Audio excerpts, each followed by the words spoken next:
Eu não queria estar aqui para trazer essa notícia tão triste, né? E do jeito que foi muito dolorido, né, presidente Romildo? O senhor conseguiu dormir essa noite? Conseguiu absorver tudo que aconteceu ontem lá no Maracanã?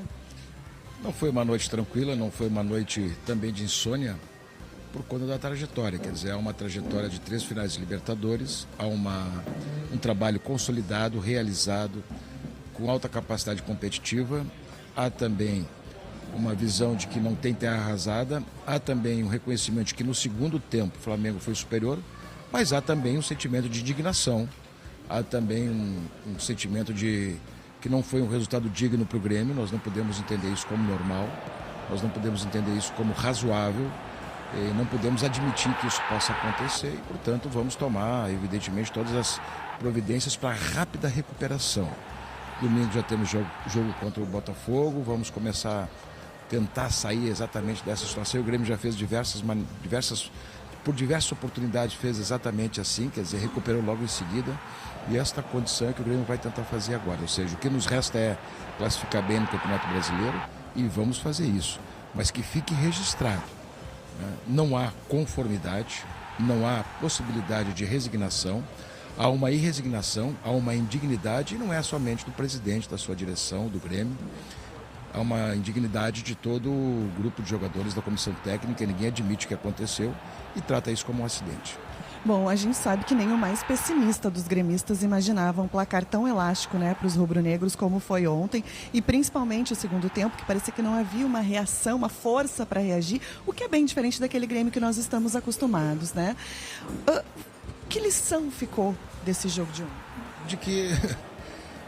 De que a indignação tem que ser permanente, a concentração tem que ser permanente, de que a superação tem que ser permanente, de que aquilo que seja absolutamente indigno não pode ser aceito com naturalidade. E temos que fazer isso com absoluta capacidade de entender, e que isso não fique como uma situação de conformismo, ao contrário, né? Vamos ter que reagir. E se o Grêmio não reagir, lamentavelmente, providências terão que ser tomadas. O Renato protegeu bastante o grupo de jogadores ontem, mas os torcedores eles têm se manifestado muito, principalmente com relação à escalação do André e ao goleiro Paulo Vitor. O senhor participou dessa escolha, viveu essa decisão junto com o Renato, porque ele não consegue nos explicar o porquê dessas escolhas de forma que a gente possa compreender a decisão dele. Não, e é normal que se protejam. A culpa não é de um, nem de dois. Não tem que pessoalizar essas culpas, não tem que criar um ambiente de linchamento por conta disso. A culpa é coletiva. A culpa é da direção, a culpa é do Renato, a culpa é da comissão técnica, são de todos os jogadores. Nós tomamos um resultado que não poderíamos ter tomado. E essa coisa, tu individualizar em um ou dois, ou então tu achar esse tipo de responsabilidade, não existe. O Renato fez muito bem em proteger o grupo e estamos também protegendo. O que não cabe é individualizar, mas cabe coletivamente responsabilizar, sim. Não poderíamos ter sofrido esse resultado. Esta é que é a verdade. Esta é que é a verdade. Entendeu? Então a gente não pode, nesse conceito, transformar tudo isso em absolutos culpados, mas coletivamente tem que ser avaliado, sim. Esse resultado serviu para já pensar 2020, principalmente os reforços? Muito cedo, muito cedo. O Grêmio tem um processo de formação. O Grêmio tem sempre um processo de transição anual de jogadores que vêm da base. Esse processo é permanente no clube, não é questão de pensar o ano que vem, é um processo que sempre se forma nos jogadores e continuará esse processo. Então esse é o primeiro passo, a transição é permanente e continuará. E evidentemente que se examinará situações mais específicas, já tem avaliações de plantel sobre isso, não tenha dúvida.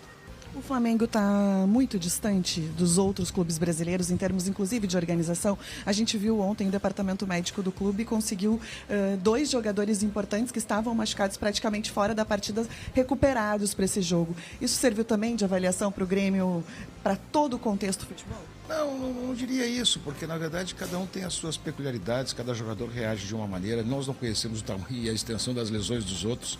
Como é que eu vou avaliar um departamento médico, uma composição do departamento médico a partir de completa ausência de nossa parte de diagnóstico dos outros? De repente, pode ter processos melhores. O Grêmio veio aqui, fez uma avaliação, o Grêmio visitou, só para te informar, os médicos do Grêmio vieram aqui, foram conhecer o departamento médico do Flamengo. Chegamos a uma conclusão que temos necessidade de algumas situações excepcionais de equipagem, de aparelho, mas a metodologia é praticamente a mesma, porque a medicina desportiva está neste nível hoje. E essa situação é uma situação que às vezes também pode ter situações que não são tão sérias e o ambiente gerado pode ser também enganador. Então a gente trabalha exatamente com essas situações e tem muita tranquilidade em relação a todo o processo médico do Grêmio e também o processo de recuperação. E não acho, veja bem, o Grêmio também tem os seus processos de logísticas também adequados e tudo mais. Nós fizemos todas as nossas logísticas finais aqui, cuidamos de todos os aspectos e tudo isso. Só que nesse momento a bola da vez, para ser referenciado, para ser reverenciado e para ser principalmente aplaudido e tem tido resultado em campo, é exatamente o Flamengo. Presidente, só um minutinho que o Jeremias tem uma pergunta para o senhor lá do estúdio. Pode fazer, Jeremias, que eu vou repassar ao presidente. Bom, Débora, a gente está vendo desde o final do jogo, ou do decorrer do segundo tempo do jogo, muitos torcedores do Grêmio nas redes sociais falando em fim de ciclo. Ou seja, de que esse projeto ele tem que passar por uma mudança. Queria que o presidente falasse sobre esse termo fim de ciclo e se ele entende que daqui a pouco esse 5-0, guardada a devida proporção, pode ser o 7-1 do Grêmio, para ele refletir, para ele procurar alguma coisa diferente, para seguir evoluindo. Ele quis saber com relação a toda manifestação que a gente vê nas redes sociais por parte do torcedor, com relação a fim de ciclo. E se o Grêmio, a partir desse 5-0, pode considerar que foi um 7-1 no clube para reformulações e para mudanças e criação de um novo ciclo. Isso é o raciocínio mais rápido, é o raciocínio mais elementar, é o raciocínio mais falso que existe. Porque é simples, agora encerrou. Não, ao contrário. Nós temos uma base de time muito sólida, temos uma formação muito sólida, temos uma transição muito sólida, temos uma formação de jogadores extremamente importante. E como é que tu pode imaginar um clube que chegou 3 vezes em finais de Libertadores em fim de ciclo? Se estamos numa posição sempre de disputa. Não existe isso. Quer dizer, fim de ciclo disputando semifinais de Copa do Brasil, semifinais, bom, não chegamos. Mas fim de ciclo com esse tipo de resultado, com essa competitividade, as redes sociais se manifestam e são absolutamente alarmistas e praticamente indignadas. Faz parte de um comportamento, mas não é o comportamento que deve balizar as decisões do clube. Renato, fica. Porque o clube tem as suas avaliações, tem os seus diagnósticos, tem o bom senso e principalmente tem os pezinhos no chão para não fazer terra arrasada num momento desse. Foi dolorido? Foi. Foi decepcionante? Foi. Foi indigno? Foi. Tomaremos providências? Tomaremos. Faremos o que temos que fazer, as correções? Faremos. Mas veja bem, não é terra arrasada, nem fim de ciclo também. Ao contrário, é continuidade de ciclo. O Grêmio já trabalha a renovação com o Renato? Nós conversamos isso antes, ele pediu que esperássemos até uma situação mais adiante. Vamos ver se isso retoma mais adiante. No momento que ele der o sinal verde, ele sabe que a gente tem a sinalização nesse sentido. Essa situação mais adiante é uma possibilidade proposta? Não tem prazo, não tem prazo. Ele pediu que fosse feito isso depois dos campeonatos um pouquinho mais consolidado, mas já recebeu a nossa sinalização para isso. E só para encerrar, presidente, domingo tem o Botafogo, tem que reanimar o grupo, né? Não pode se deixar abater porque tem objetivo ainda no Campeonato Brasileiro. Existe a possibilidade de preservação do André? Olha, o André é um jogador do Grêmio, eu já te disse, não se pessoaliza isso. Não se pessoaliza isso, olha. Também é indigno perder, mas também é indigno pessoalizar. Vamos combinar. Não é assim que funciona. Não é assim que as coisas devem ser tratadas e nem tampouco as coisas devem ser medidas dessa maneira. Tem que ter respeito aos atletas, às pessoas, à dignidade das pessoas. Ele não é só um jogador do Grêmio, ele tem uma vida, ele tem uma família, tem amigos. E vamos com calma nesta hora. Vamos com calma nessa hora. Se tiver que fazer alguma situação, será feita internamente com grande discrição e com grande respeito à figura humana. Mas é claro que tem que ser, vamos dizer assim, dada a melhor resposta. E o Grêmio sabe disto. E o jogador também precisa saber disso, e ele sabe disso e quer fazer isso. Então todos esses processos são processos dessa natureza assim e eles se comportam assim. Muito obrigada, presidente. Tá bom. Eu sei que é um dia bem complicado, né?